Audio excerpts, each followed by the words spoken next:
بخاری شریف کی روایت ہے کہ ایک مرتبہ فتوحات کے زمانے میں بے شمار غلام اور لونڈیاں بطور مال غنیمت آئیں۔ حضرت سیدنا علی المرتضیٰ رضی اللہ تعالیٰ عنہ نے حضرت سیدہ فاطمہ رضی اللہ تعالیٰ عنہ سے کہا کہ وہ نبی کریم صلی اللہ علیہ وسلم کی بارگاہ میں جا کر گھریلو کام کاج کے لیے کوئی لونڈی مانگ لیں تاکہ گھریلو کام کاج میں ان کی مدد ہو سکے۔ حضرت سیدہ فاطمہ رضی اللہ تعالیٰ عنہ حضور نبی کریم صلی اللہ علیہ وسلم کی خدمت میں پہنچی تو آپ صلی اللہ علیہ وسلم گھر پر موجود نہ تھے۔ ام المومنین حضرت عائشہ صدیقہ رضی اللہ تعالیٰ عنہ نے آپ کی آؤ بھگت کی اور آنے کی وجہ دریافت کی۔ آپ رضی اللہ تعالیٰ عنہ نے اپنا مدعا بیان کیا تو ام المومنین حضرت عائشہ رضی اللہ تعالیٰ عنہ نے کہا کہ وہ حضور نبی کریم صلی اللہ علیہ وسلم کے آنے پر ان سے بات کریں گی۔ حضرت سیدہ فاطمہ رضی اللہ تعالیٰ عنہ اپنے گھر واپس تشریف لے گئیں اور پھر جب نبی کریم صلی اللہ علیہ وسلم تشریف لائے تو ام المومنین حضرت عائشہ صدیقہ رضی اللہ تعالیٰ عنہ نے حضرت سیدہ فاطمہ کے آنے کی اطلاع دی اور ان کا مدعا بیان کیا۔ حضور نبی کریم صلی اللہ علیہ وسلم اس وقت فوراً آپ کے گھر تشریف لائے اور آپ رضی اللہ تعالیٰ عنہ کو مخاطب کرتے ہوئے فرمایا، بیٹی میں تمہیں فی الحال کوئی لونڈی یا غلام نہیں دے سکتا کیونکہ ابھی مجھے اصحاب صفا کی خورد و نوش کا بندوبست کرنا ہے، اور میں ان لوگوں کو کیسے بھول جاؤں جنہوں نے دین اسلام کی خدمت کے لیے اپنے گھر بار کو چھوڑ دیا تاکہ اللہ اور اس کے رسول صلی اللہ علیہ وسلم کی خوشنودی حاصل کر سکیں۔ اور فرمایا کہ میں تمہیں آج ایسی بات بتاتا ہوں جو تمہارے لیے لونڈی اور غلام کی نسبت ہزار درجے بہتر ہے۔ حضرت سیدہ فاطمہ تو زہرا نے عرض کیا کہ ضرور بتائیے۔ آپ صلی اللہ علیہ وسلم نے فرمایا کہ تم رات کو سوتے وقت اور ہر نماز کے بعد 33 مرتبہ سبحان اللہ، 33 مرتبہ الحمدللہ اور 34 مرتبہ اللہ اکبر پڑھ لیا کرو۔ یہ عمل تمہارے لیے لونڈی اور غلام کی نسبت کئی گنا بہتر ہوگا۔ حضرت سیدہ فاطمہ تو زہرا رضی اللہ تعالیٰ عنہ سے 18 احادیث مروی ہیں۔ آپ رضی اللہ تعالیٰ عنہ کے فضائل و مناقب بے شمار ہیں۔ حضور نبی کریم صلی اللہ علیہ وسلم کا فرمان ہے کہ فاطمہ میرے جسم کا ایک حصہ ہے اور جس نے اسے ناراض کیا گویا اس نے مجھے ناراض کیا۔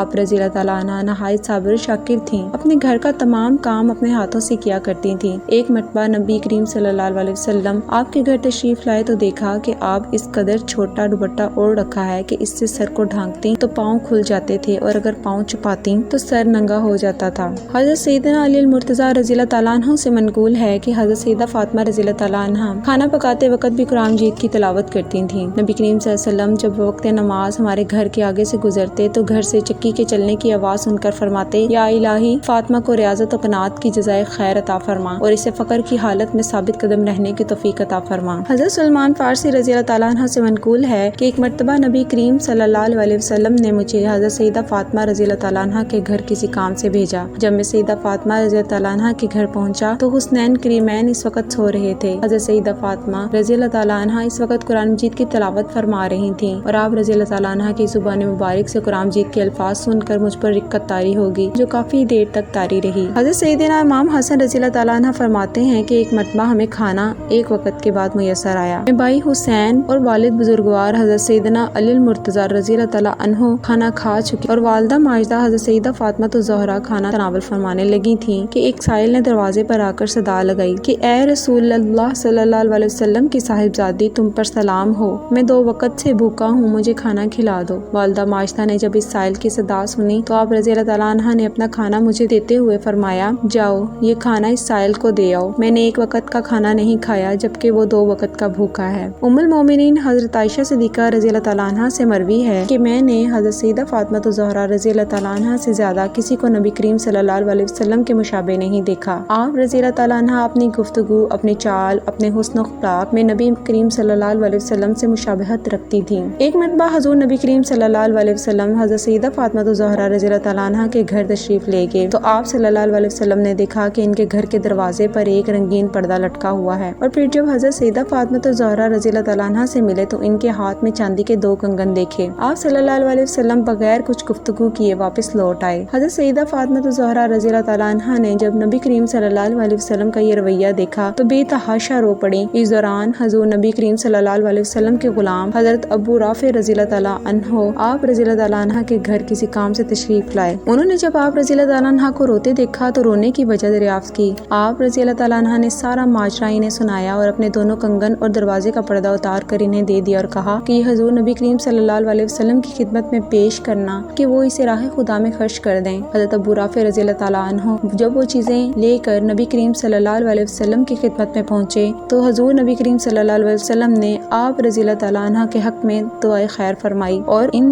اشیاء کو فروخت کر کے ان کی قیمت اصحاب صفا کے خرچ کے لیے وقف کر دی۔ ام المومنین حضرت عائشہ رضی اللہ تعالیٰ عنہا سے مروی ہے کہ حضور نبی کریم صلی اللہ علیہ وسلم نے اپنے مرض وصال میں اپنی لاڈلی صاحبزادی حضرت سیدہ فاطمہ الزہرا رضی اللہ تعالیٰ عنہا کو بلا بھیجا۔ جب حضرت سیدہ فاطمہ الزہرا رضی اللہ تعالیٰ عنہا آپ صلی اللہ علیہ وسلم کی عیادت کے لیے تشریف لائیں تو آپ صلی اللہ علیہ وسلم نے ان کے کان میں کچھ کہا جس پر وہ رو پڑیں۔ پھر دوبارہ آپ صلی اللہ علیہ وسلم نے ان کے کان میں کچھ کہا تو وہ مسکرا پڑیں۔ میں نے حضرت سیدہ فاطمہ الزہرا رضی اللہ تعالیٰ عنہا سے اس کے بارے میں دریافت کیا تو وہ ٹال گئیں۔ حضور نبی کریم صلی اللہ علیہ وسلم کا وصال ہو گیا تو میں نے حضرت سیدہ فاطمہ رضی اللہ تعالیٰ عنہا سے ایک مرتبہ پھر اصرار کر کے دریافت کیا تو انہوں نے فرمایا کہ حضور نبی کریم صلی اللہ علیہ وسلم نے سب سے پہلے مجھے اپنے وصال کی خبر دی، جس کو سن کر میں رو دی۔ پھر آپ صلی اللہ علیہ وسلم نے مجھ سے فرمایا کہ تم جنت کی عورتوں کی سردار ہو اور میرے اہل میں سب سے پہلے تم مجھ سے آن ملو گی، جس کو سن کر میں مسکرا دی۔ حضرت سیدہ فاطمہ الزہرا رضی اللہ تعالیٰ عنہا کے پڑوس میں ایک یہودی رہتا تھا جو دین اسلام کا سخت ترین دشمن تھا۔ اللہ عز و جل نے اس یہودی کو ہدایت بخشی اور وہ اپنے اہل خانہ سمیت دائرہ اسلام میں داخل ہو گیا۔ اس یہودی کی اسلام قبول کرنے کی وجہ سے اس کے خاندان نے اس کا بائیکاٹ کر دیا۔ خاندان کی جانب سے بائیکاٹ کی وجہ سے اس کا کاروبار ختم ہو گیا اور وہ نہایت مفلسی کی زندگی بسر کرنے لگا۔ کچھ عرصہ بعد اس کی بیوی انتقال فرمات گئی۔ چونکہ اس کے خاندان والوں نے اس کا بائیکاٹ کر رکھا تھا، اس لیے اس کے گھر میں اس کی بیوی کی میت پڑی تھی اور کوئی غسل دینے والا نہ تھا۔ حضرت سیدہ فاطمہ الزہرا رضی اللہ تعالیٰ عنہا کو جب علم ہوا تو آپ رضی اللہ تعالیٰ عنہا اپنی خادمہ حضرت فضا رضی اللہ تعالیٰ عنہا کے ہمراہ اس کے گھر گئیں اور حق ہمسائیگی ادا کرتے ہوئے اس کی بیوی کو غسل دے کر کفن پہنایا۔ حضرت سیدہ فاطمہ الزہرا رضی اللہ تعالیٰ عنہا کے بطن سے 3 بیٹے حضرت سیدنا امام حسن، حضرت سیدنا امام حسین اور حضرت سیدنا محسن رضی اللہ تعالیٰ عنہ، اور 3 بیٹیاں حضرت سیدہ ام کلثوم، حضرت سیدنا زینب رضی اللہ تعالیٰ عنہ، سیدہ رقیہ رضی اللہ تعالیٰ عنہ پیدا ہوئیں۔ آپ رضی اللہ تعالیٰ عنہ نے نبی کریم صلی اللہ علیہ وسلم کے وصال کے قریباً 6 ماہ بعد 3 رمضان المبارک 11 ہجری کو اس جہان فانی سے کوچ فرمایا۔ بوقت وصال آپ رضی اللہ تعالیٰ عنہ کی عمر 28 برس کی تھی۔ آپ رضی اللہ تعالیٰ عنہ کو جنت البقیع میں دفن کیا گیا۔ ام المومنین حضرت عائشہ صدیقہ رضی اللہ تعالیٰ عنہ سے روایت ہے کہ حضور نبی کریم صلی اللہ علیہ وسلم نے منکشی چادر اوڑھ رکھی تھی۔ یہ چادر سیاہ بالوں سے بنی ہوئی۔ حضرت سیدنا امام حسن رضی اللہ تعالیٰ عنہ آپ صلی اللہ علیہ وسلم کے پاس آئے تو آپ صلی اللہ علیہ وسلم نے انہیں اپنی چادر میں داخل کر لیا۔ پھر حضرت سیدنا امام حسین رضی اللہ تعالیٰ عنہ آپ صلی اللہ علیہ وسلم کے پاس آئے تو آپ صلی اللہ علیہ وسلم نے انہیں بھی اپنی چادر میں داخل کر لیا۔ پھر حضرت سیدہ فاطمہ الزہرا رضی اللہ تعالیٰ عنہ تشریف لائیں تو آپ صلی اللہ علیہ وسلم نے انہیں بھی اس چادر میں داخل کر لیا۔ پھر حضرت سیدنا علی المرتضیٰ رضی اللہ تعالیٰ عنہ تشریف لائے تو آپ صلی اللہ علیہ وسلم نے انہیں بھی اپنی چادر میں داخل کر لیا اور پھر فرمایا کہ اللہ عز و جل چاہتا ہے کہ میرے گھر والوں سے ہر قسم کی ناپاکی کو دور کر دے اور تمہیں صاف ستھرا کر دے۔ حضرت سلمان رضی اللہ تعالیٰ عنہ سے مروی ہے کہ حضور نبی کریم صلی اللہ علیہ وسلم نے فرمایا کہ جو کوئی میری بیٹی فاطمہ سے محبت کرے گا وہ جنت میں میرے ساتھ ہوگا اور جو کوئی اس سے دشمنی رکھے گا وہ جہنم واصل ہوگا۔ اور میری بیٹی فاطمہ کی الفت 100 جگہ نفع پہنچاتی ہے اور ان جگہوں میں چند ایک موت کے وقت، قبر میں حساب و کتاب کے وقت اور میزان اور پل صراط کے وقت اور روز محشر حساب کے وقت شامل ہیں۔ اور میری بیٹی فاطمہ رضی اللہ تعالیٰ عنہ جس شخص سے خوش ہوں گی میں اس سے خوش ہوں گا اور اللہ بھی اس سے خوش ہوگا، اور میری بیٹی فاطمہ الزہرا جس سے ناراض ہوں گی میں بھی ناراض ہوں گا اور اس سے اللہ بھی ناراض ہوگا۔ اور جو شخص ان کے شوہر یعنی حضرت علی رضی اللہ تعالیٰ عنہ اور ان کی اولاد پر ظلم کرے گا اس کے لیے ہلاکت ہے۔